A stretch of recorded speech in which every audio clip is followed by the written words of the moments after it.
कभी कभी हम सोचते हैं कि रिलेशनशिप फेल क्यों होता है और शायद हम ये नहीं देख पाते कि हर बार जो हम फील करते हैं वो क्यों रिपीट हो रहा है। हर इंसान अलग होता है और सिचुएशंस भी अलग होता है, पर एक्सपीरियंस का पैटर्न अक्सर उतना चेंज नहीं होता और शायद यही कुछ ऐसा है जो हमसे मिस हो जाता है। आज हम समझेंगे कि ऐसा होता क्यों है और इस पैटर्न को धीरे से कैसे शिफ्ट किया जा सकता है। कभी ऐसा होता है कि सब ठीक चल रहा है, फिर भी अंदर एक हल्का सा डिस्कम्फर्ट रहता है। आप बात करते हैं, नॉर्मल बिहेव करते हैं, पर अंदर एक अलग ही कॉन्वर्सेशन चलते रहता है। शायद वो उतना कनेक्ट नहीं कर रहे, मैं ज्यादा एक्सपेक्ट कर रहा हूँ क्या, और फिर आप खुद ही अपने थॉट्स को डाउट करने लगते। कभी आप एक्सप्लेन करना चाहते हैं पर वर्ड्स नहीं मिलते, कभी आप चुप रह जाते हैं पर मन रुकता नहीं, और धीरे धीरे एक अजीब सा डिस्टेंस फील होने लगता है, चाहे आप फिजिकली कितने भी क्लोज क्यों ना हो। ये सब इतना सटल होता है कि समझना मुश्किल हो जाता है कि एक्चुअल प्रॉब्लम क्या है। और धीरे धीरे इसका असर सिर्फ रिलेशनशिप तक नहीं रहता, अंदर एक हल्का सा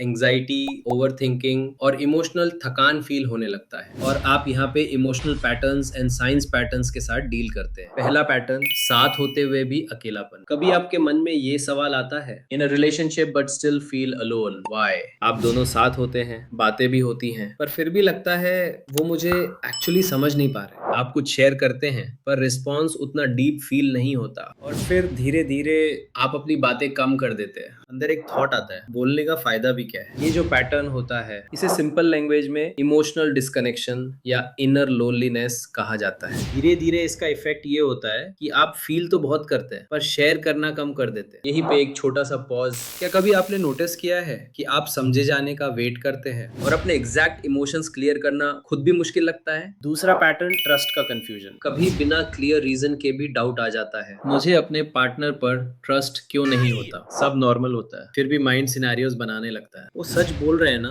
उनका टोन थोड़ा अलग था, और फिर आप खुद को ही समझाते हैं, पर फीलिंग उतना इजीली सेटल नहीं होता। उसके बाद गिल्ट भी आता है, मैं ऐसा क्यों सोच रहा हूँ। ये पैटर्न अक्सर ट्रस्ट इश्यूज या फियर बेस्ड थिंकिंग से जुड़ा होता है, और इसका इम्पैक्ट ये होता है कि माइंड हमेशा अलर्ट रहता है। इससे एंजाइटी और इमोशनल एग्जॉशन बढ़ने लगता है। थोड़ा सा रुक के देखें, क्या ये डाउट सिर्फ आज का है या पहले कभी ऐसा फील हुआ था। तीसरा पैटर्न, सेम टाइप के लोग अट्रैक्ट होना। कभी आप सोचते हैं, why often I keep attracting toxic partner. शुरू में सब सही लगता है, कनेक्शन स्ट्रांग फील होता है, पर धीरे धीरे वही पैटर्न दिखने लगता है। आप इग्नोर करते हैं या होप करते हैं कि इस बार अलग होगा, पर एंड में सेम हर्ट, सेम कंफ्यूजन। और फिर एक थॉट आता है, प्रॉब्लम मेरे चॉइसेस में है क्या। इसे साइकोलॉजिकल लैंग्वेज में रेपिटेशन पैटर्न या फेमिलियर अट्रैक्शन कहा जाता है। इसका इफेक्ट ये होता है कि आप बार बार सेम इमोशनल पेन एक्सपीरियंस करते हैं और सेल्फ डाउट धीरे धीरे बढ़ने लगता है। यहाँ एक ऑनेस्ट रिफ्लेक्शन, क्या कभी ऐसा लगता है कि जो फेमिलियर लगता है वही आपको नेचुरली अट्रैक्ट करता है। चौथा पैटर्न,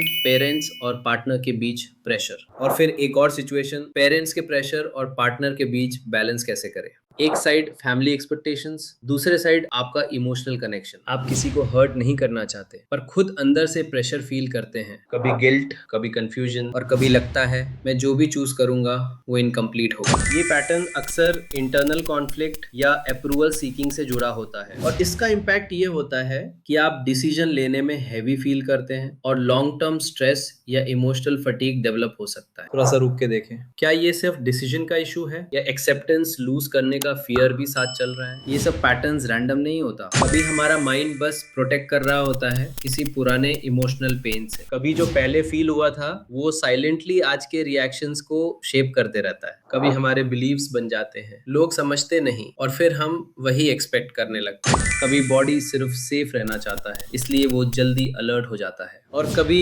रिजेक्शन या छोड़ के जाने का फियर इतना डीप होता है कि वो हर सिचुएशन में एक्टिवेट हो जाता है। शायद इसलिए इंसान बदलने के बाद भी फीलिंग का पैटर्न चेंज नहीं होता। कभी जब आप अकेला फील करते हैं तो आप थोड़ा विड्रॉ करते हैं या ज्यादा एक्सपेक्ट करने लगते हैं। उस मोमेंट में अगर आप धीरे से ऑब्जर्व करें तो शायद आपको फील हो कि आप सिर्फ सामने वाले से नहीं, एक कनेक्शन की फीलिंग से बात कर रहे हैं। कभी जब ट्रस्ट शेक होता है तो आपका माइंड आंसर ढूंढने लगता है, पर अंदर कहीं वो सिर्फ रीअश्योरेंस चाहता है। और जब सेम टाइप के पैटर्न्स रिपीट होता है, हो सकता है आप कॉन्शियसली नहीं, बस उस चीज की तरफ जा रहे हैं जो फेमिलियर लगता है। ये सब देखना बिना जज किए और सिर्फ नोटिस करना, कभी कभी वही मोमेंट होता है जहां से चीजें धीरे धीरे शिफ्ट होने लगता है। कभी कभी ये पैटर्न्स थोड़े इंटेंस हो जाते हैं, इमोशंस कंट्रोल से बाहर फील होने लगता है, सेम कॉन्फ्लिक्ट्स बार बार रिपीट होता है, अंदर कांस्टेंट एंजाइटी या सैडनेस रहता है, या फिर आप इमोशनली नम फील करते हैं। तब सिर्फ अवेयरनेस काफी नहीं होता, किसी एक्सपर्ट कंसल्टेंट से कंसल्ट करना